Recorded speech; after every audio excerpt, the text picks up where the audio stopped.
Hey guys, it's Chandler, and welcome to the Healing Heroes. I promise you. I'm Chandler Stroud, an executive, wife, and busy mom of two, who after years of living with anxiety, health struggles, and an unshakable feeling like I should be happier, made a profound discovery that changed everything. Join me on a journey where unexpected paths lead to healing and more happiness. On this show, we'll explore unconventional ways to unlock more joy in your own life with the help of my very own healers and trusted advisors, the Healing Heroes.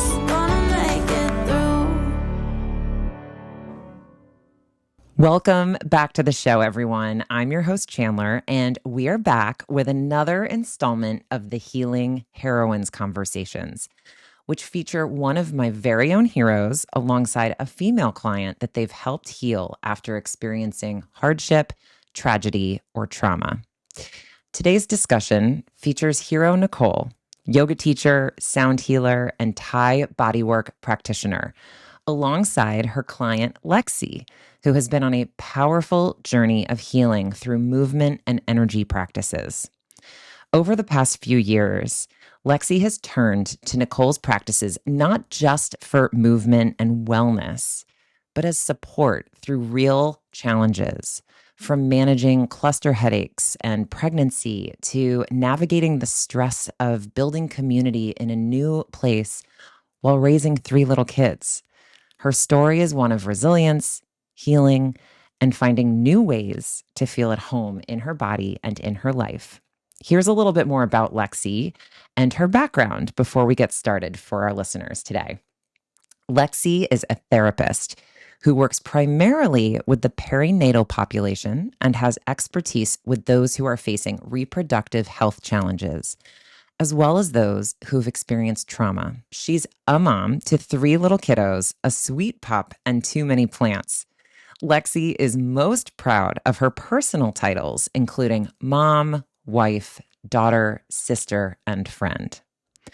Now, I've introduced Nicole on the show many times before, but for new listeners joining us today, let me share her bio for a bit of added context for today's conversation. Nicole is dedicated to holistic healing and aspires to guide individuals to self-discovery and holistic well-being through the fusion of yoga, Thai bodywork, the transformative power of energy, and the resonant frequencies of sound healing, while creating a space where both the body and spirit find restoration and balance. Ladies, thank you so much for being here today. I am very excited for today's conversation. Oh, thanks for having us. It's great to be here. Thank you, Chandler. It's so nice to be here. Thank you. We are so excited to have you both. And Lexi, thank you so much again for coming on and being willing to share your story and more about your work with Nicole. I always love my conversations with Nicole because they're so multidimensional, being able to Same. talk about these 3 powerful modalities. So it'll be really cool to hear more from you, who's worked with her in all of those capacities. So very excited for today. Before we dive in to the meat of the conversation, let's do a few light warm-up questions. So, Lexi, I'm going to start with you. Okay. What is something bringing you joy or peace this week? Yeah. So, spoiler alert, I did something radical. I'm not in my home. I left to create some space for just a couple days. And it's not that my home is not peaceful, but I am in like an Airbnb. I'm in the woods. I'm in the woods. I needed to take a couple days. And so I did it. I'm so, 1, jealous, 2, proud of you, 3, So where thank is this you. Airbnb with the cool brick background? If you're watching on YouTube, it looks so zen. Like, take me with you. Okay. The journey is that school began, and my husband has been away for all of the beginning of school. He's been traveling at conferences, and just when I thought that, things would get easier, hand, foot, and mouth attacked our family. Oof. And it's just So been a terrible. lot. And so before hand, foot, and mouth kind of cascaded, I took the healthy members of our family out apple picking, like far away, like away from the New York City metropolis, apple picking, like a little bit further off the beaten path, at a place I will not name because we must protect its peace. And it was so lovely, and my nervous system was just calm even just being there. And I was like, I need to take my space. My husband is back. He can handle it. I need to take just a couple days. So I took them radically. I'm here, I'm working, but I'm working, in nature. There's a babbling brook outside. There's a flat slab rock in the middle of a river that I'm going to do yoga on after this. Uh, yeah, so that nature is bringing me peace and joy right now. That Yeah. is so radical Yes. too, because how many times as women do we say, I just need a couple days away, but we're so But we don't scared do and it. feel so guilty asking for Mhm. that. But you're going to come back like the best mom ever, so centered, so grounded, so relaxed. Like, Yeah. what a great way to take some time for yourself. I need a page out of your book. Thank you. Yeah, it's, on the way to apple picking, my daughter was like, "You okay, mom?" Like, Oh. you're in a bad mood." And I was like, "You're right, I am in a bad mood." And she was like, "You know what? You'll be fine once you get to apple picking. You'll be fine in nature. You're, like, allergic to the house." I was like, "You're right." She's 7. I was like, "You're right. Oh my I am gosh. allergic." Wow. She has noticed this "You're right. Like, I need to sometimes just be out in nature to calm Ground. down." Yeah, exactly. I love that. So she inspired me, so I'm doing it. And I said, "Thank Good for you." you. Yeah. I And love that. the guilt piece, it's not like that's not there, of course. I think that's kind of inevitable, but I'm every time it comes up, I try to just, and I use this with clients too, is I try that guilt is love, right? And so Mm.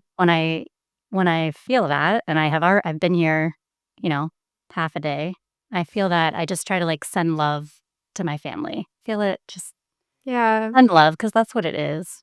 It is, and also think Yeah, about the energy that you're gonna come back with, that recharge, refresh, and be ready plan to jump in and not be exactly. so depleted, and yeah, so that's awesome.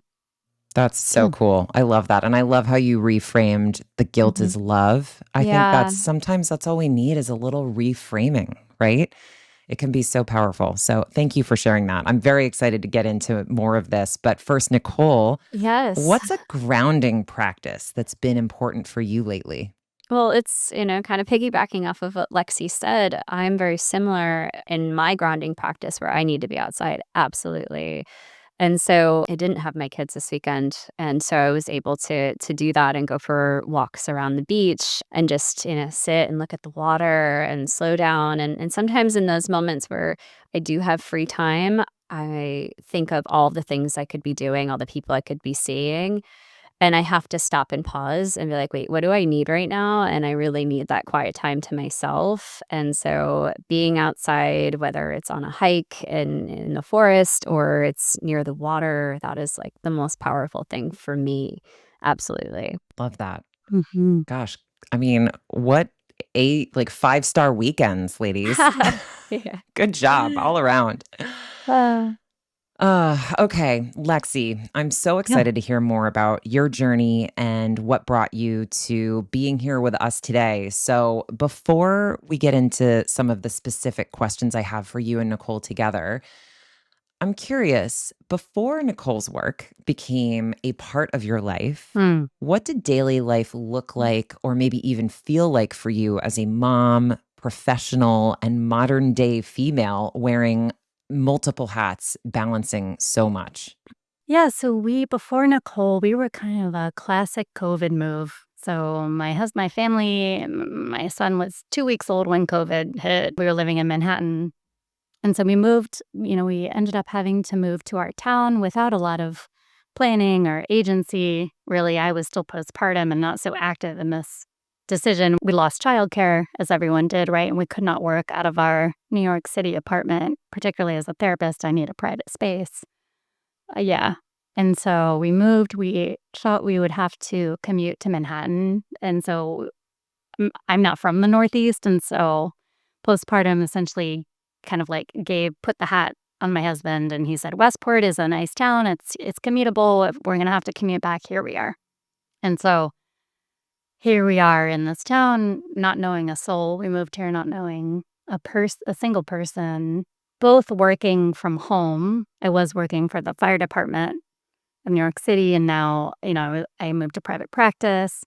My husband is working out at the home, and so in the middle of COVID, we're just seeing way too much of each other in this new space and not enough of anyone else, right? Like, everyone is masked. No one's really engaging with each other. It was such a bizarre, bizarre time, and so that time, yeah, it's hard to look back on. It's with all the privilege I also have, being able to survive, like, operate in this space, still there was a lot of balancing the dynamics of home and learning how to share or shoulder, let's be real, shoulder the mental load, and take care of these 2 little kids emotionally, physically, and run a new business. It was a lot. It was you talked about feeling. My felt sense was that it was really lonely, Mm. really, really lonely and really isolating and, heavy. Uh-huh. Yeah. Yeah, Yeah. I mean, I think that was like collective trauma. If you think totally. back to Yeah. COVID, just Of course. being alive during that time was heavy and lonely. But then to also be physically moving yourself to a new community where the ways you get to engage with these new community members is so limited and almost dangerous, right? It's not even that that didn't exist, it would be dangerous. Like, that's so hard. And here you are with your kids, and I don't know what your support system looked like at the time, but I've got to imagine probably not in Westport with you. Right. Yeah, and listen, like, if that's our COVID trauma, thank God, thank Yeah. God, but it's Yeah. it's okay. And also, it was strange and lonely, and we didn't have a support system really figuring all of that out, right? And I Yeah. think as a woman, as a mom, unfortunately, stereotypically, a lot of that is shouldered by me, right? Figuring out how these 2 little kids are gonna transition to the space. Can we get childcare? What does work look like? I don't know. Mhm.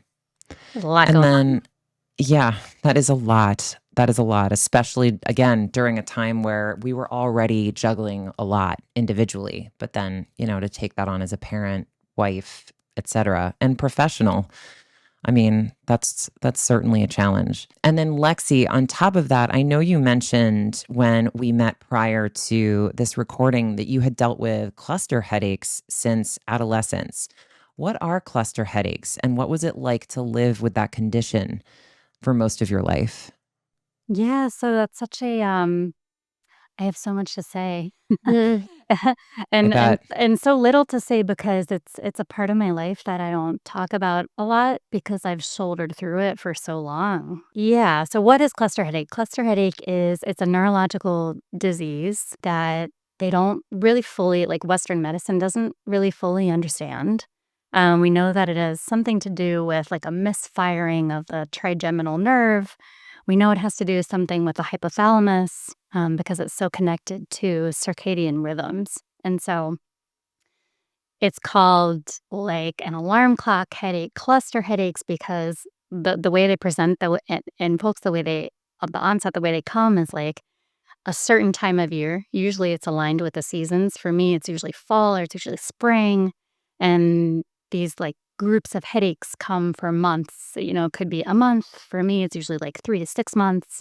And then the way that they attack is overnight typically and almost at the same time. So for me, it might look like 11 p.m., 2 a.m., 5 a.m., 7 a.m., or something like that. And the pain is excruciating. It's typically described as like a railroad spike through your eye. It's usually one Oh, eye or the other. For me, it's always been the left eye, and then the pain radiates kind of to your temple and down your neck. They are also, to get serious for a second, they're also called suicide headaches because there is a high rate of suicidality associated with cluster headache. Something like 50% of patients have suicidal ideation. It's not something that I have experienced, but I do understand. People lose their jobs because of this condition. Some people experience it chronically where they have it all the time with some periods of reprieve, and other people have it episodically, which is how I experience it, where this cycle will start, I'll have it like once every year, once every 2 years type of thing, but then for 6 months. So it's kind of ever present in my life. And how long has it been ever present? Like, when did this start for you? This sounds awful. I've always been kind of like a writer and a journaler, and it's something I talk to my clients a lot about. And I came across, I was like digging through, I think it was during COVID actually, I was like digging through my old stuff in my parents' house because we had to go to we had to leave New York City. And I found a journal entry from when I was 12 that in detail just categorized the whole first episode. So I know I was 12. In my mind, I thought I was like a teenager, like a bit older, but this was like a child. Yeah. Yeah, and it's very, very rare in females, and it's very, very rare in people that young. And so it went undiagnosed for a really long time. And that was its own journey. Yeah, I mean, Yeah. you must have seen so many doctors, I would imagine, and I mean, So many treatments up the wazoo, I've got to imagine for something like that. I mean, I don't know.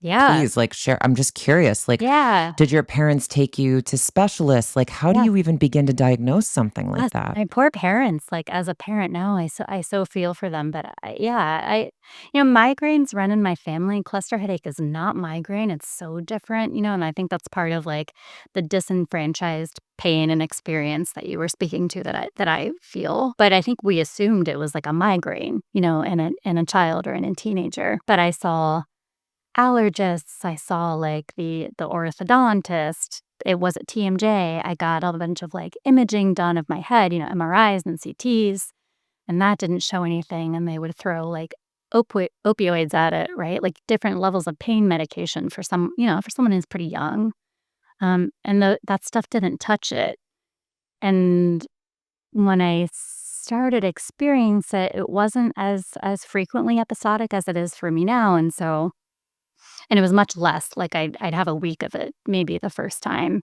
and then a year or 2 later, maybe I'd have 2 weeks of it, so there wasn't as much attention on it as there is now where it's a lot heavier and longer. Yeah, but we couldn't figure it out, and I essentially self-diagnosed myself in college, which, one never wants to have to do or maybe should do, but it was also a big learning experience for me and agency and taking the reins and taking control of your own healthcare because sometimes you have to. Yeah, absolutely. Big Yeah. proponents of that here Yeah. on this Yes. show. We are Yes. all Of about course. that. The whole point is empowering women to heal themselves Yeah. Right. from whatever's there. And then once you had a sense of what it was, what did you do? I mean, how do you start to heal from that? Or at least, how did you believe you heal from that based on what you had been taught? Yeah, that has been a journey, and I think that's really part of why we're here, Nicole, because I think and feel so differently about it now. But if we're talking about it then being like, I have these symptoms, this is it, guys. And working with the neurology department, I went to the University of Virginia, and they have an incredible health system, right? It's a teaching hospital.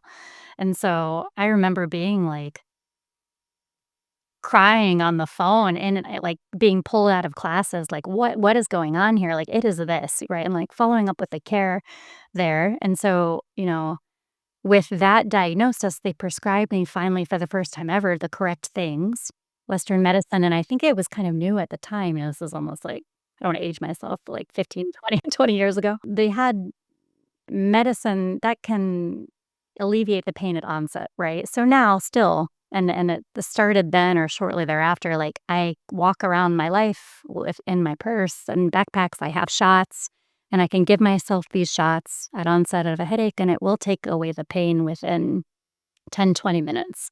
Oh, wow. So I've got 20 minutes where I need to, kind of separate myself and hunker down and power through. And then it will go away and I can kind of carry on. Now, the way cluster headache works is that I might have to take like 5, 10 shots per day. So I'm having this experience like multiple times per day. But there is, a Western medication and it does work. And it's a triptan and it's great. And other patients can use oxygen therapy, verapamil, like an old school blood pressure medication works preventatively for some people.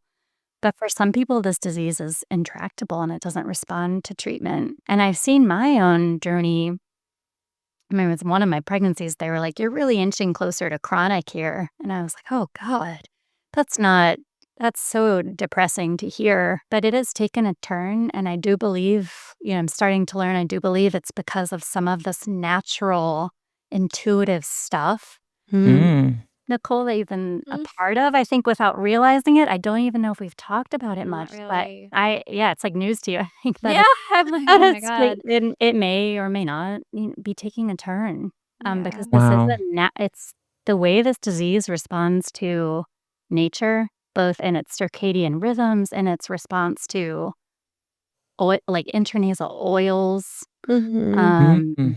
psilocybin. The medical community is not going to love that. It's being researched, but it's not condoned yet. It's not, there's no seal of approval yet, but it is being researched. These natural interventions are working, and there's something to that. Yeah, I feel absolutely. like I've digressed a lot. No, No, not at not at all. all.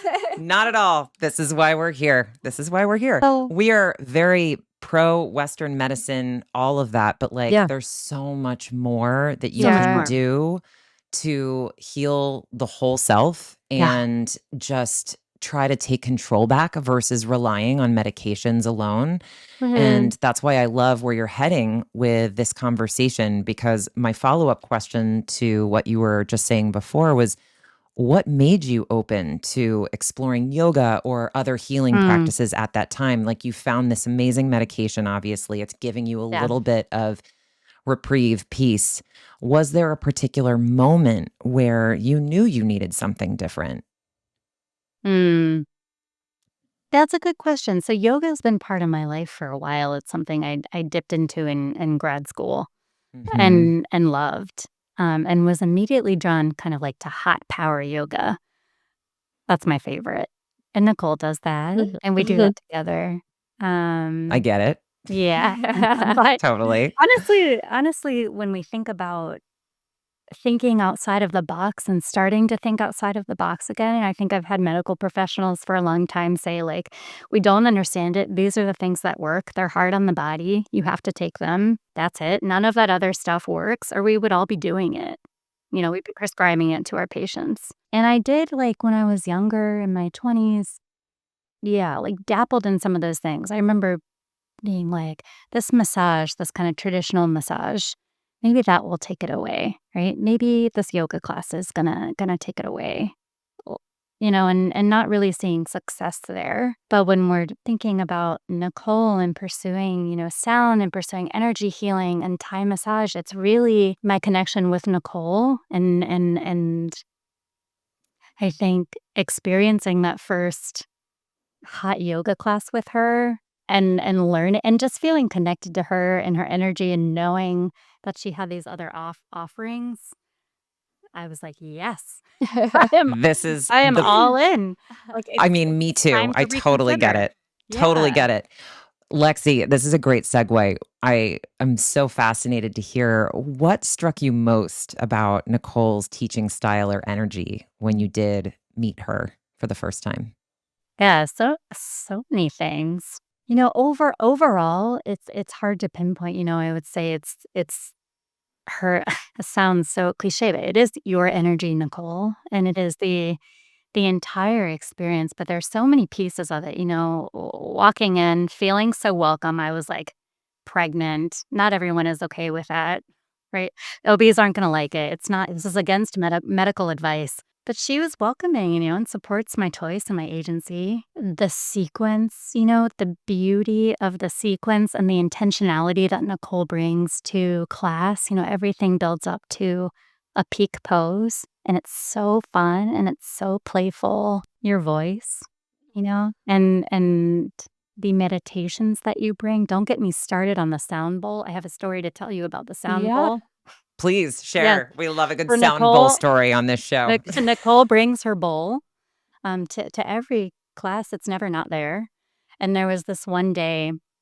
I don't know if you guys have discussed this story on the podcast at all, but I was in class for. I'm Have you talked wondering about it. it? No, I kind of think I know where you're going with Okay. this. I've there heard was this story, but okay. yes, There please was keep going. just the dedication to the bowl. There was one day where there was some sort of, like, really awful dramatic accident, I Mhm. believe, on the Bridge fire. highway. Yes, And bridge fire. the bridge Yeah. fire, and the whole town and the surrounding towns, Fairfield County, just shut down. Like, traffic was not moving Mm-mm. anywhere, I and remember by that the grace morning. of something, like, I got to Nicole's class on time, and I see her running up just, like, the entrance to class, and she's on foot, and she's got her, like, bowl.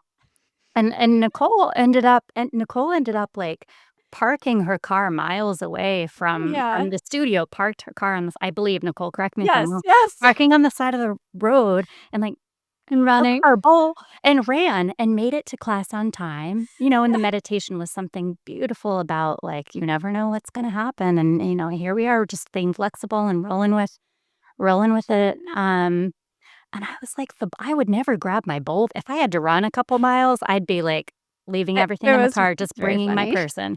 Yeah, but for her, in the bowl and I'm remembering my first class with her being like, "Oh, this is so good." This Mm-mm. she always says, like, I'm grounding the energy in the room. I'm gonna play my bowl to ground the energy in the room at the start and at the finish. And it does do that, and I think, to the unattuned or casual participant, it's like, "Great," but actually it does she and the bowl but grounds the energy in the room, and it is so beautiful, and I understand after getting to know her and, being such an avid participant of all her offerings, how critical that bowl was. Like, of course she took it. And that Yeah. dedication, and it is part of what makes her so special. Um, I totally agree. And just to build on that, Lexi, such a funny day. Well, I I would want you to pay. Have paint I a you pi would, I have funny to time? paint a picture for a Please. moment because I had hot pink pants on and, yes. and I and I Yes. jump out of my car and I'm running, and Uh, students were actually driving, right, Yeah. stuck in the traffic and Yes. late, and they started to come in, like, "We saw you running with a bowl." oh my gosh. You guys, these Exactly. bowls are heavy, right? Nicole, It's they're so funny. ceramic. They're heavy, No, right? they're crystal, yeah, they're Oh, right. Your crystal. crystal bowls. I mean, these Mhm, things are yeah, so heavy. I cannot yeah, believe you no, it was grabbed it and funny. ran. Yeah. But I can though. That's the Yeah. I thing. That's know. the thing. Now you Right. can, It's like but you You feel can't believe naked it, without it, but you so can. yeah. And that's ugh. what's so amazing. And I think I've said to you before, Chandler, that it really is the whole energy and the intention that Nicole sets in the space. I don't even know if you intend to do it or if it is just natural, like coming from your body and your soul. But like there are yoga teachers and then there are healers, and my sense was that when I first took your class, like, oh, this is one of those, like she is one of those, she is a healer, and that's what I'm so drawn to, and I would like go to the moon and back with you. That's Aw. if that was an offering, like I'd probably just do it because it's a privilege to be around that wholesomeness, that goodness. What felt different about Nicole as a healer compared to other teachers you had had? And to build on that, I would love if you could share a moment, maybe in yoga, sound healing, or in Thai bodywork, where you realized that this was more than just a class and it was something deeper for you. Oh, I have so much to say there. So in terms of being a healer and not a teacher, if it, and of course you are both. I've experienced this. I feel like only once before. I know two magical beings in my life, and you're one of them. And it's not something I know that you can codify or like qualify specifically. It's just that when you are open to that, receiving that, and you are giving it, and I think you give it to everyone. It's something that you have to, I think, hold on. I'm getting emotional.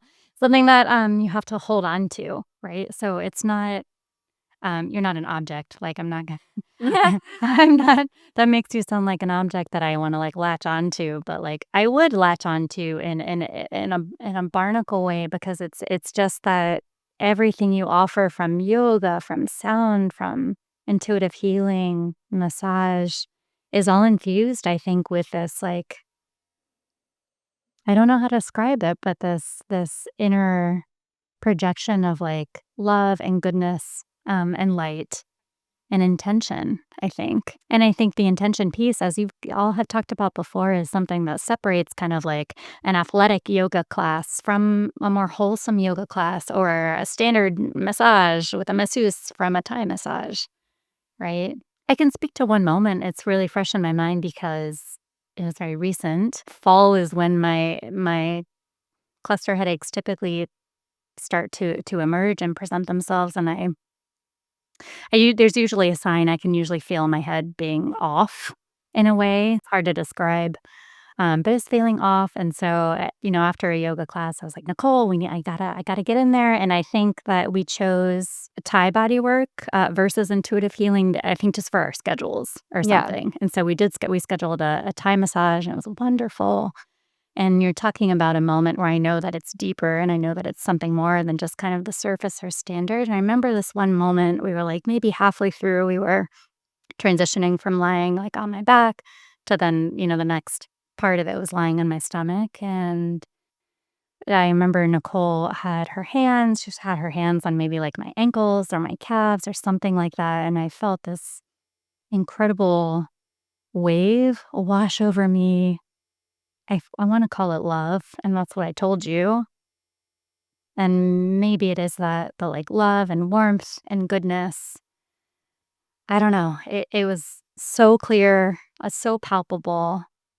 It was really special. I remember we kind of like stayed in that almost for a moment, and then we turned over and we kind of continued. But I shared it with you at the end, and you were like, yeah, that's what that was.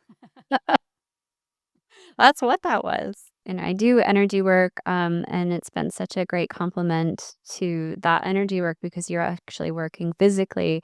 And so when I feel energy blockages or builds, then I will pause and stay there. And that's what she was referring to, as I was just allowing, opening up and moving the energy. And, the intention is always love, light, lightness, healing. And so she was feeling everything that I was sending her.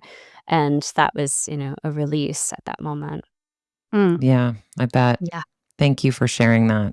That's a beautiful Yeah. moment and just like a really important kind of, I would say, reaffirmation of why it's so important to connect with the people you choose to help you heal.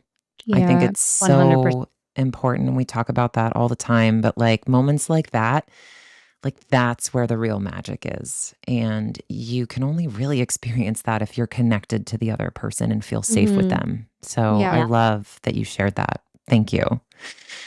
Nicole. And Oh, go ahead. no, I was just gonna say there's so many moments and there's so many moments that I can't really explain around, yeah, healing with Nicole. So there are just so many. I Yeah. second that. Mhm. Cosign, as Kate says. Yeah. Nicole, hearing Lexi describe all of that, what stood out Yeah. to you about what she was carrying or needing in her journey to heal when you first met her? Well, I didn't look at her in that way. The moment that I met Lexi, I just saw sunshine, and she's just such a bright, beautiful human on the inside and the out. And so I was naturally drawn to her and to her energy too. It's mutual exchange.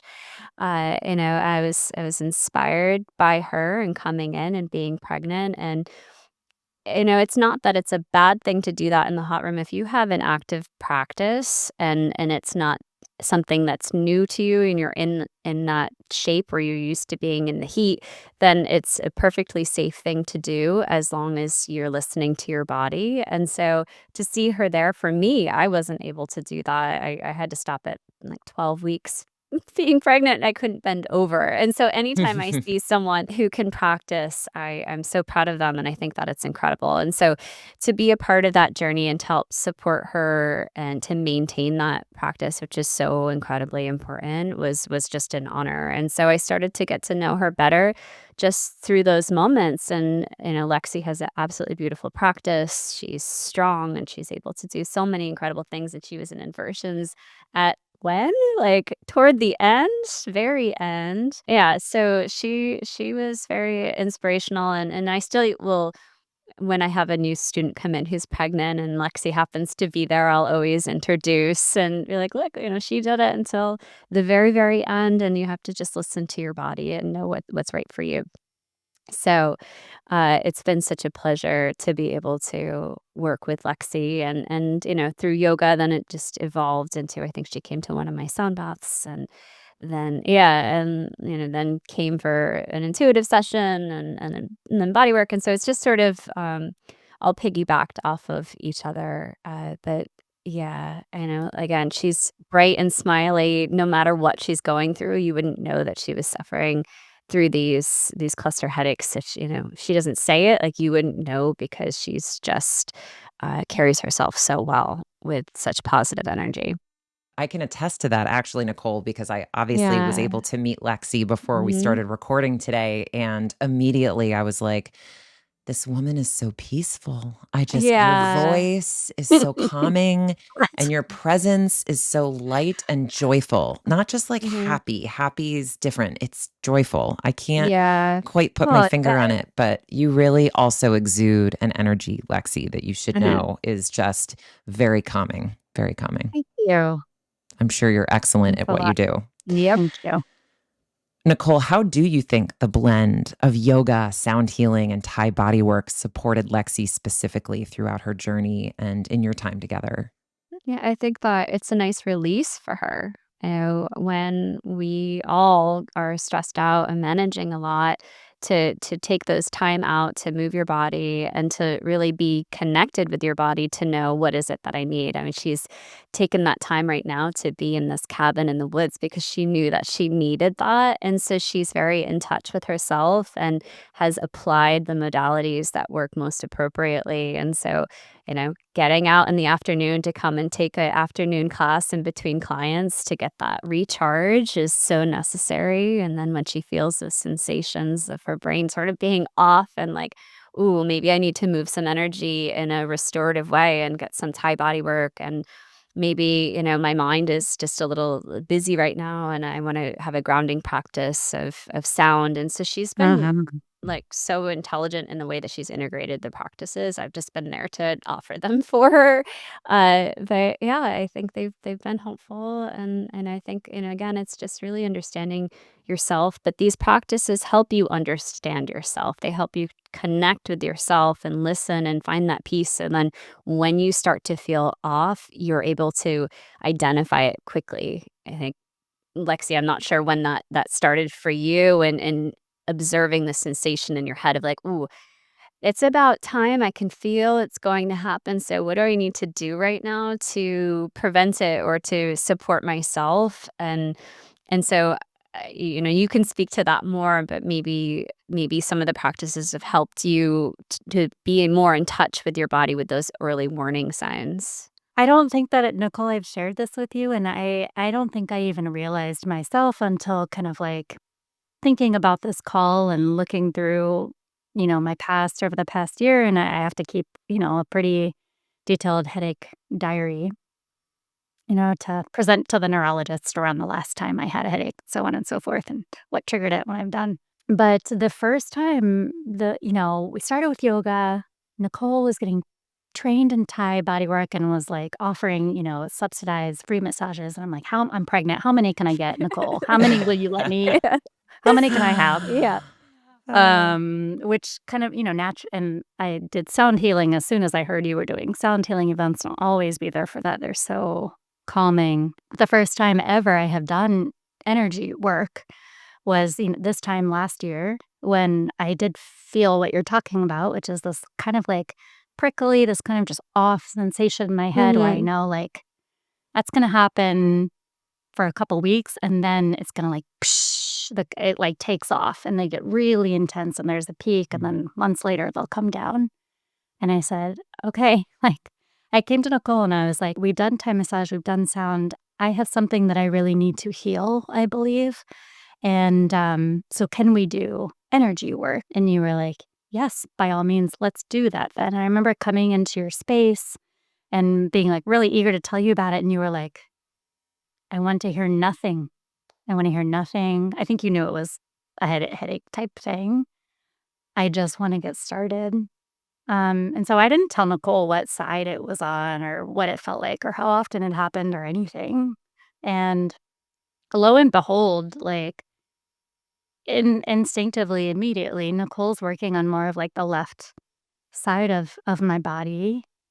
And I remember it's been a year, but I remember I wish I like journaled about it or something, but I didn't. But I remember much like a couple weeks ago where I had this like big release, this like feeling of love. I remember like a release of energy on my left side, just whoosh, just like halfway through the session, maybe towards the end of session. You can't explain those things. Nicole just knows those things, or those are just the things that happen without any direction, you know? I was checking my log before this call, and I remember I went to also, like, a women's retreat right after this, and that was also lovely and had, healing elements in it too, but I didn't get it did not start, like, the cluster did not start. Mm.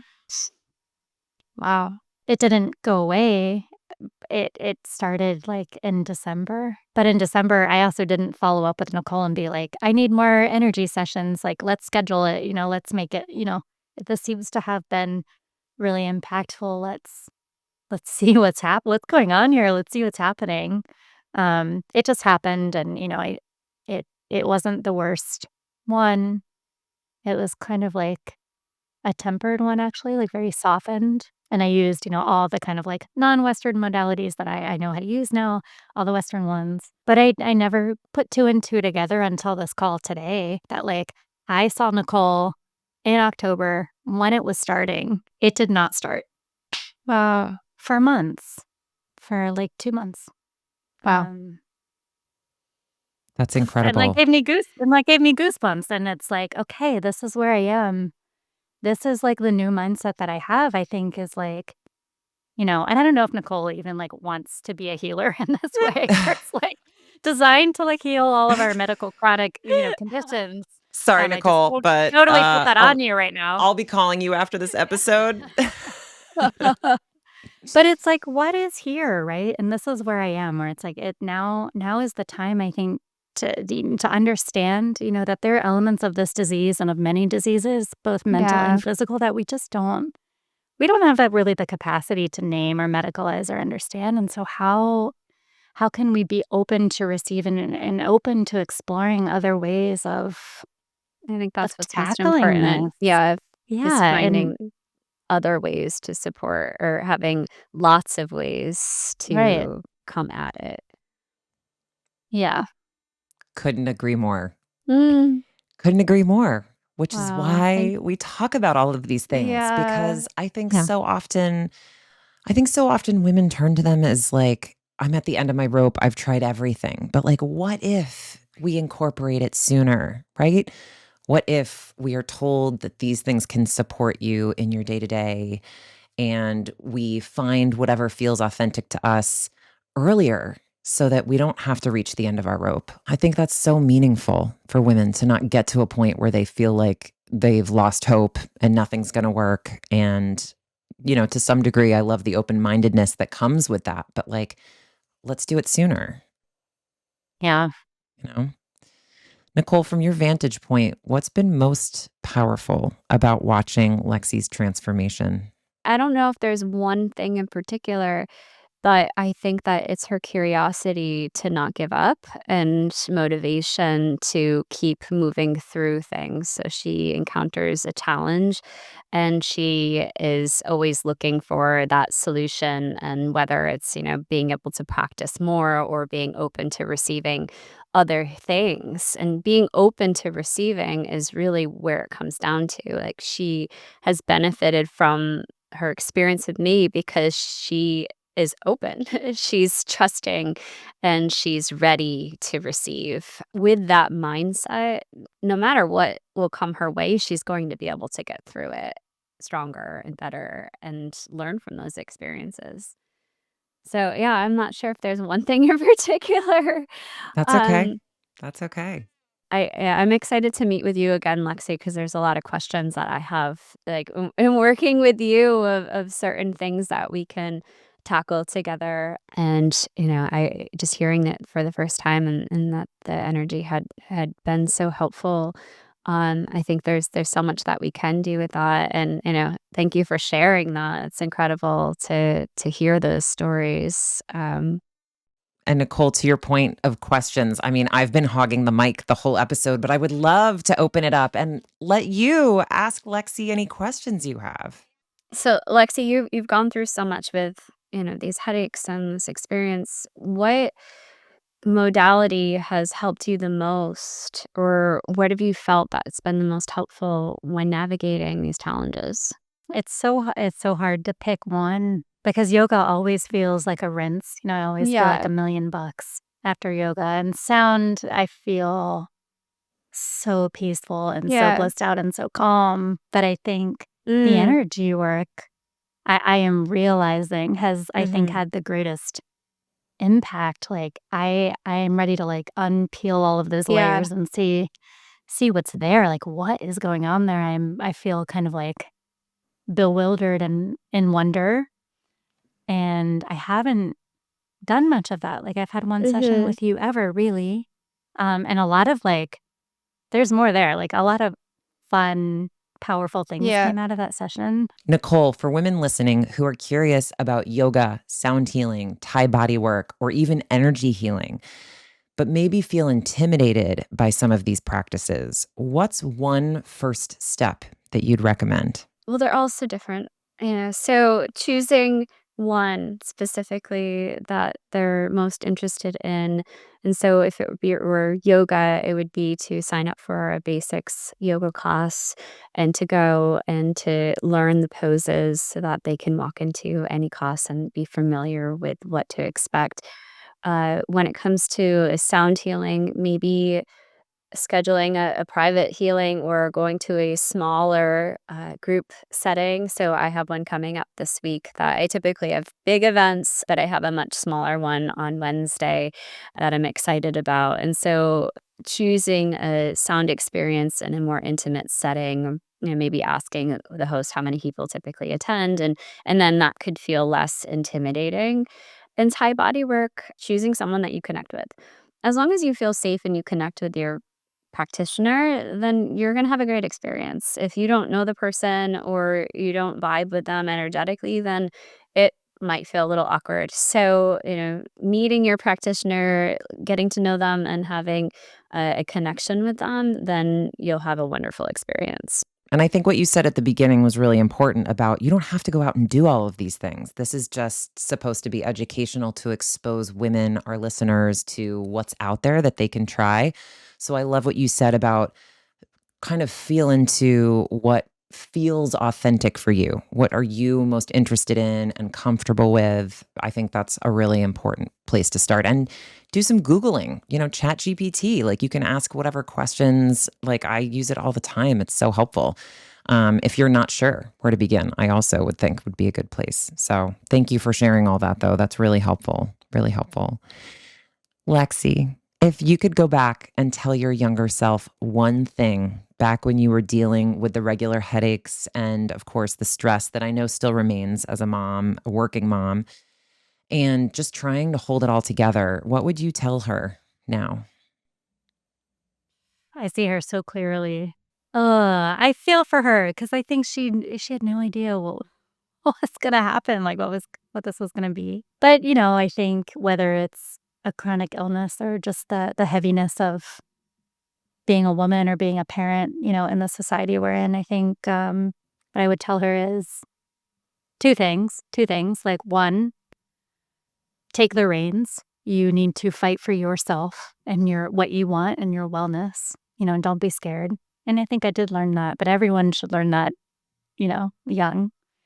And 2, like, when it's overwhelming and you get to a hopeless place because in the the peak of cluster headache when it's been bad, I have experienced that hopelessness. How am I gonna go on? How can I possibly handle this, right? And I would tell her that, like, you will find your people your friends and your family, and you will find teachers and healers that will, like, walk this path with you and that will hold your hand and be there with you.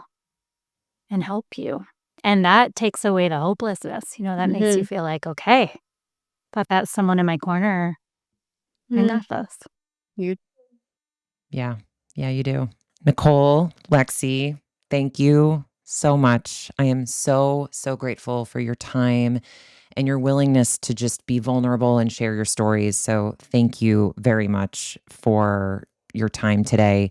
I think we as women take on so much. You referenced the mental load up front, Lexi, which is such a real thing for so many women.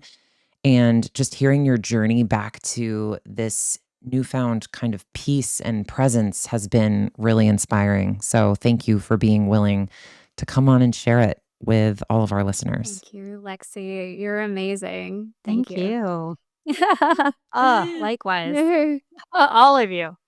Thank you so much. It's a pleasure. Anything I can do to add to this chorus of Nicole, right? Like I will sing, I will add to it.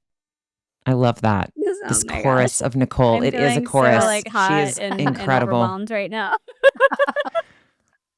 Oh, you look beautiful, wow. Nicole, as always. And to our listeners, if you enjoyed today's conversation, please share it with a friend and don't forget to follow the show on your favorite podcast platform. You can also visit healingheroespodcast.com to learn more about the show and our heroes, as well as suggest topics that you'd like us to cover off on in the future. Thanks for listening, everyone. And until next time, remember, be curious, be courageous, and be kind to yourself. You've got this. Gonna make